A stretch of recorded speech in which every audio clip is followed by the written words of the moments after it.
The journey we make from plant passion to holistic connections is the most important one we make as gardeners. And to help us on our way is Doug Tallamy, professor, entomologist, ecologist, and author. He joins us today from Pennsylvania via Zoom. Well, Doug, thank you so much for being on Central Texas Gardener Day. We're absolutely over the moon to have you here. I'm very happy to be here. Thanks for the invitation. So, Doug, I just want to talk about you're an entomologist, an ecologist, and a conservationist. What was the sort of springboard that led you down the road to exploring the connection between animals and plants? Well, I was born loving nature, and that took me on that educational route. I was a bio major in college, entomology in graduate school. And we studied plant-insect interactions a lot. It was a very common theme in the 70s. In the year 2000, my wife and I moved into our current property. It was a farm that had been broken up into 10-acre lots, and it was thoroughly invaded with non-native plants. And I mean thoroughly. You couldn't even walk through it. We had to make trails. That was my first real introduction to the invasive species problem. The first thing I noticed is that our local insects are not eating them. Which means there are very few local insects, and that means there's very few local birds. And it really hammered home the connection between plants and the health of the local food web. So it was the act of moving into that property that actually turned my research direction around. I was studying how cucumber beetles choose their mates. Nobody knows about that. But restoring functional food webs where we humans live, work, play, worship, that's become the focus for the last 25 years. And the average homeowner who owns 78% of the country, it's private landowners, got 135 million acres of residential landscapes, 44 million acres of lawn. We're not landscaping in ways that preserve the biodiversity that we need to run the ecosystems that support us. But nobody was talking about that, and that was the impetus. The fact that we really can turn this around if we choose the right plants for our landscapes. But about 80% of the plants in our landscapes are non-native. Many of them have escaped and become really serious invasive plants. I wanted to get that message out, so that was it. It was the urgency of convincing private landowners that they're the future of conservation. They really can turn this around just by focusing on their own properties. Biodiversity is it's sort of one of those catchphrases now, kind of like green or sustainable. But what really is the significance of biodiversity? What does it mean? Biodiversity is all the species on the planet, both the plants and the animals. The importance of it in terms of humans is that it is biodiversity. It is the species of plants and animals in the ecosystems around us that make those ecosystems function. That's important because they're producing the life support. They're producing all the things that keep us alive on this planet. And the more species you have in an ecosystem, the more productive it is. The fewer species you have, the less productive it is. And if you get to a certain point where you don't have enough species to make that ecosystem run, you got ecosystem collapse. And you had a quote early on in your latest book that from, I believe it was Edwin Teal, where you say, "We cannot make the world uninhabitable for other forms of life and have it habitable for ourselves." What are some of the biggest threats to biodiversity that I know that's probably a really big question, but if you could just sort of boil it down, what do you feel are those biggest threats? We are the biggest threat because we're taking away the natural systems that support it and replacing them with unnatural systems. I mentioned lawn, 44 million acres of lawn. There are four things that every landscape needs to accomplish if we're going to be sustainable. One is support pollinators, manage the watershed in which it lies, sequester carbon, and support a viable food web. Lawn does none of those things. So that's a huge threat right there. We misuse and we overuse pesticides. Light pollution is causing insect decline around the globe. So we're doing all kinds of things without recognizing their impact on local species and thus ecosystem function.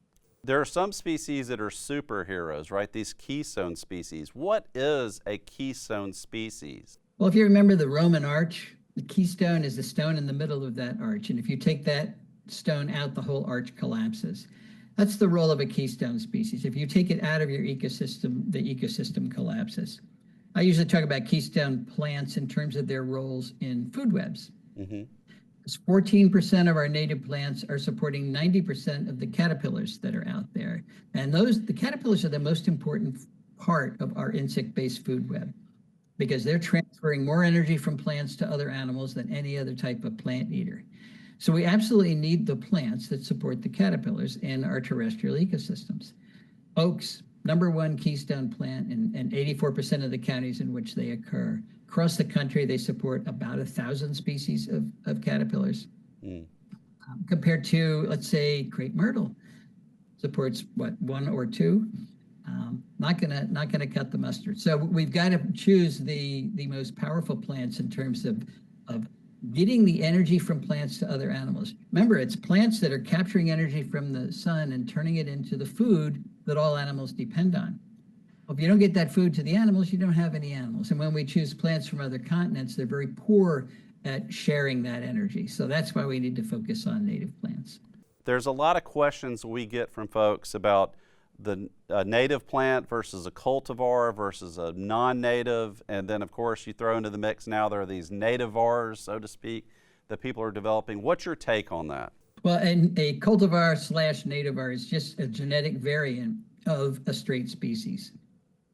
So the question is, are they as good as the straight species in terms of supporting ecosystems, supporting wildlife? And the answer is, it depends on what the genetic change was that created that cultivar. We've done studies looking at 6 different cultivar traits. Like if you take a tall plant and you make it short, or if you enhance berry size and so on. And the only trait that actually reduced insect use consistently was taking a green leaf and making it red or purple. Unfortunately, those are very popular cultivars. But we can say with a lot of confidence that you should avoid red leaf cultivars if you want to help biodiversity. If you have a flower and you make it a double flower, what you've done is turn the reproductive parts of that flower into petals. It's very beautiful, but it doesn't supply any pollen or nectar. So again, it depends on what that change was. There are cultivars that are just as productive as the straight species. So unfortunately, we kind of have to test them all to see which ones are functioning and which ones aren't. Let's talk about your new book, which is really phenomenal. How Can I Help Saving Nature with Your Yard, which is packed with 499 questions. I'm not sure why you couldn't get 500 in there. Well, these are real questions I get on email. Okay. Every single day I get questions on email, and they're typically from people who have already read my other books, they've heard my talks, and they're still really good questions. Why is it 499 questions? It actually was much larger than that.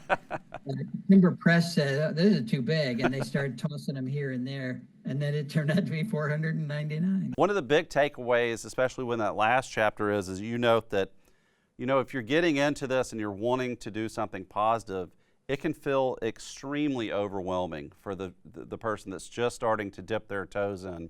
What is the best way to start, in your opinion? Slowly, so that it doesn't feel overwhelming. This is a process. The most important part of that process is recognizing that it's important and changing the goals of your landscape. Once you've made that mental decision, then you can pick at it here and there. So if you want to actually reduce the area you have in lawn, plant a tree. Now, I'm telling you, you have to be in an area where trees want to be. Right. But plant a tree, put a bed around it, and all of a sudden you have less lawn. Plant 1 tree a year. In 10 years, you've got 10 new trees in your yard and a lot less lawn. Maybe you're going to add a pollinator garden, a pocket prairie. But make these decisions carefully. And, I'll give a talk and I hear people say, I'm going to rip out all my lawn. Don't do that. Then you've got this giant blank space and a lot of work ahead of you. Just pick at it. Right. And you're moving in the right direction. Then it's not overwhelming. It doesn't become a huge cost. You start your plants small. So if you're going to plant that tree, plant a seedling. Mm-hmm. Won't cost you much, or you got the seed yourself and won't cost you anything.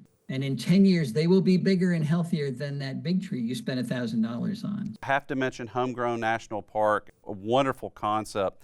How can people get involved with that work? Go to our website, homegrownnationalpark.org, and you register your property on the biodiversity map. And that's simply a matter of putting down your location, and then you're essentially making a pledge, or you're recording all the good conservation you're already doing.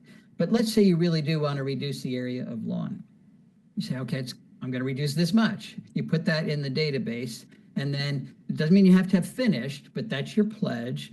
Then your little piece of the county is going to light up with a firefly. And of course, the goal of Homegrown National Park is to get the entire country to light up with fireflies. Our mission is to get the information and the motivation for people to recognize that they are the future of conservation. Wonderful. Well, Doug, I want to thank you so much for coming on Central Texas Gardener today. We're massive, massive fans here and have taken inspiration and insight and wisdom from your work. And we just thank you for all that you're doing. Well, thank you for the opportunity.